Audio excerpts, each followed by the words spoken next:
9 दिन तक देवी की आराधना कर लो, नंगे पैर ले लो, थोड़ा सा साबूदाना का फरियाल कर लो, मोरधन, चिप्स, पापड़ ये खा लो, या किसी देवी जी के मंदिर में जाकर नंगे पैर झंडा उठा के, ध्वजा उठा के, चुंदड़ी पकड़ के माता जी के मंदिर तक चले जाओ। क्या केवल नवरात्रि का मतलब यही है? या फिर कहीं गरबा हो रहा हो तो गरबे में चले जाओ? क्या नवरात्रि का मतलब केवल यही है? या घर में जोत लगा लो, नवरात्रि का मतलब यही है? घर में जवारे बो दो, नवरात्रि का मतलब क्या यही है? घट स्थापना कर दो, क्या नवरात्रि का मतलब केवल यही है? अगर नवरात्रि का मतलब जानना है तो आपके मन में एक विचार आना चाहिए कि ये नवरात्रि केवल घट स्थापना के लिए नहीं होती है, ये नवरात्रि हमारे भीतर एक नारी के सम्मान के लिए प्रकट होती है कि नारी का सम्मान कैसे होना चाहिए। कई लोगों के घरों में गणेश जी की बहुत सारी फोटो हो जाती है। बहुत ध्यान दीजिएगा महाराज, कई लोग गिफ्ट में गणेश जी दे देते हैं।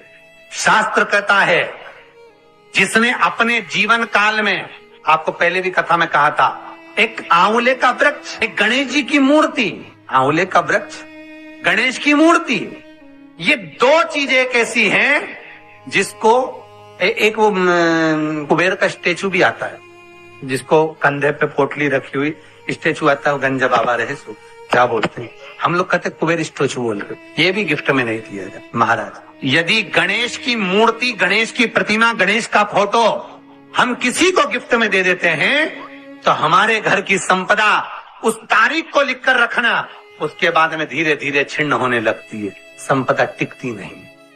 1 रुपया कमाओगे, 1.25 रुपया खर्च हो। शिव महापुराण में कहा था कि आंवले का पेड़ किसी को दान नहीं दिया जाता, आंवले का वृक्ष किसी को देना नहीं चाहिए। हाँ, कहीं जाकर लगाना हो तो आप खुद जाकर लगा दो, आपको स्वयं जाकर लगाना है लगाओ, किसी बगीचे में लगाना है, किसी गार्डन में लगाना है, कहीं जाकर आपको रोपित करना है तो करो।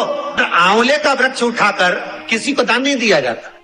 इसलिए हिंदू धर्म में जब आंवला नवमी का उद्यापन होता है तो आंवला नवमी के उद्यापन में आंवले का चांदी का वृक्ष बनाया जाता है विष्णु पुराण के हिसाब से।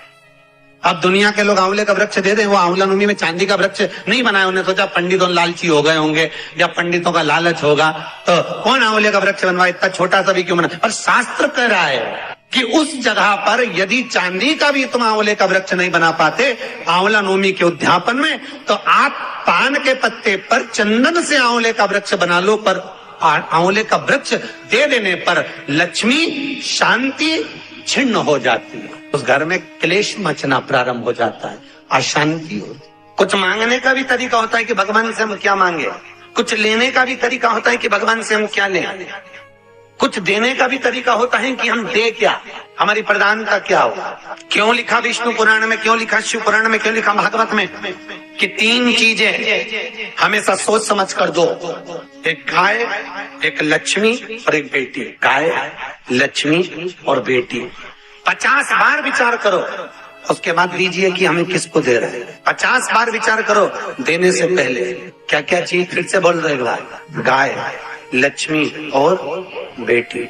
गौ माता को देने से पहले विचार करना कि गाय हम किसी भी ऐसे ब्राह्मण को तो नहीं दे रहे जिसके यहाँ खुद की रहने की जगह नहीं है। अगर हम ऐसे ब्राह्मण को दे दें और ब्राह्मण उस गाय को ले ले, सोने के सींग, चांदी के खुर के चक्कर में, बाल्टी साड़ी के चक्कर में, जब तक दूध दी गाय ने तब तक ब्राह्मण ने रखी, फिर उसने बेच दी, बेच के तीसरे के पास, चौथे के पास बिकते बिकते बिकते वो कसाई के पास चली गई। और बाद में जब कसाई के घर में गाय को कटा तो गाय ने ब्राह्मण को बद्दुआ नहीं दी, जिसने संकल्प दिया था बद्दुआ उसको दी, बद्दुआ उसको दी है। इसलिए गौदान करने से पहले विचार करो, बेटी देने से पहले विचार करो कि ऐसे शराबी नशेले व्यक्ति को मत देना कि बेटी रोए तो तुमको रोना पड़े देने वाले।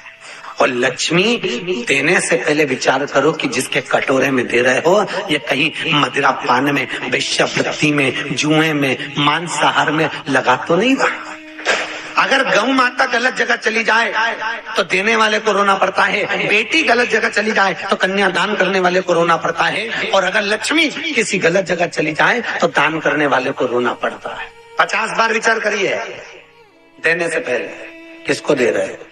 शास्त्र कहता है किसी की चप्पल, जूता, किसी का छाता और किसी का मांग का टीका 50 बार विचार करना तब पहनना। 3 चीजों में काल समाया होता है।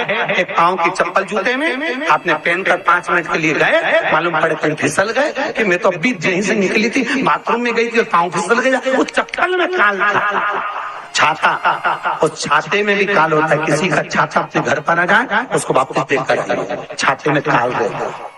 और मांग का टीका, हर किसी का मांग का टीका नहीं पहनना चाहिए। ना जाने कौन सा मांग का टीका कब उतरा है, किस घड़ी में उतरा है, और तुमने अपनी मांग में सजा लिया तो मालूम पड़े जिंदगी भर के लिए उतर गया। मांग का टीका, जूता, चप्पल और छाता 50 बार विचार करना तब जाकर धारण करना।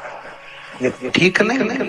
इसलिए जब कोई मरता है या लोग किसी व्रत का उद्यापन करते हैं तो 2 चीजें जरूर देते हैं, एक छाता और एक चप्पल। पद में जाता है छाता जरूर दे, इसमें कार है। और जिंदगी के यही 7 दिन है, रविवार, सोमवार, मंगल, बुध, गुरु, शुक्र और शनि। तक्षक नाग किसी को भी डर सकता है। 7 दिन में मरना तो सबको है, कोई रविवार को, कोई सोमवार को, कोई मंगल, कोई बुध, कोई गुरु, कोई शुक्र, कोई शनि।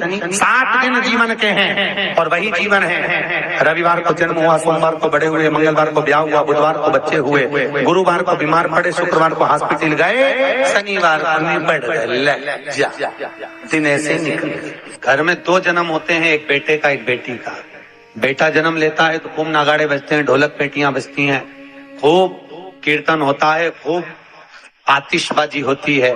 और बेटी जन्म लेती है तो माँ पलंग पे रोती है और सास चूल्हा के पास रोती है। बेटी हो, सास चूल्हा के पास, माँ पलंग पर और सास चूल्हे के पास। बेटी का जन्म हो गया। बेटे का जन्म भाग्य से होता है। कैसे होता है बोलो जम के? भाग्य से। पर बेटी का जन्म सौभाग्य से होता है। भाग्य को 100 गुना करिए। कितना गुना? 100 गुना करिए, तब जाकर बेटी का जन्म होता है। एक मित्र निकल कर जा रहा था, उसने दूसरे मित्र से पूछा, क्यों रे बहुत दिन बाद दिख रहा है, क्या बात है, कहाँ रह रहा है? मैं पूना में रह रहा हूँ। और तू यहाँ अमरावती में? हाँ मैं अमरावती। बच्चे कितने हैं? मेरी 2 लड़की है, एक ये। दोनों का हाथ पकड़ा था। तेरे? मेरे तो 2 लड़के हैं, भगवान की कृपा है, मेरे यहाँ लड़की नहीं हुई। पूना वाला बोला, मेरा भगवान की कृपा है, मेरे यहाँ अच्छा हुआ लड़की नहीं हुई। तो उसने पूछा लड़की नहीं हुई इससे मतलब क्या? अरे अच्छा हुआ लड़की नहीं हुई, लड़की हो जाती माँ बाप ध्यान रखना पड़े, कॉलेज जाए, स्कूल जाए, छोड़ने जाओ, यहाँ जाओ, वहां जाओ। लड़का हो गया, कहीं पे भी जाए, अपने क्या करना। अच्छा हुआ मेरे यहाँ लड़की नहीं हुई। लड़की का जो पिता था उसकी आंख में आंसू भर गए। मेरी 2 बेटियां हैं। बेटी ने बाप का मुख देखा और बाप का मुख देखकर बेटी ने सामने वाले अंकल का कुर्ता खींचा। पूना वाले अंकल कुर्ता खींचकर कहा, अंकल आप कह रहे हो कि अच्छा हुआ भगवान ने आपको बेटी नहीं दी? अंकल मैं कहती हूं बेटी भगवान हमेशा किस्मत वालों को देता है, कभी खोलनों को नहीं देता। जो कभी अपनी बहन बेटी को एक साड़ी नहीं दे, कभी ननंद आए तो उसको एक साड़ी नहीं दे, ननंद आए तो प्रेम से नहीं बोले, तो उसके घर में भगवान बेटी देता ही कहाँ? उसको तो बेटा देता। बेटा इसलिए देता है कि खूब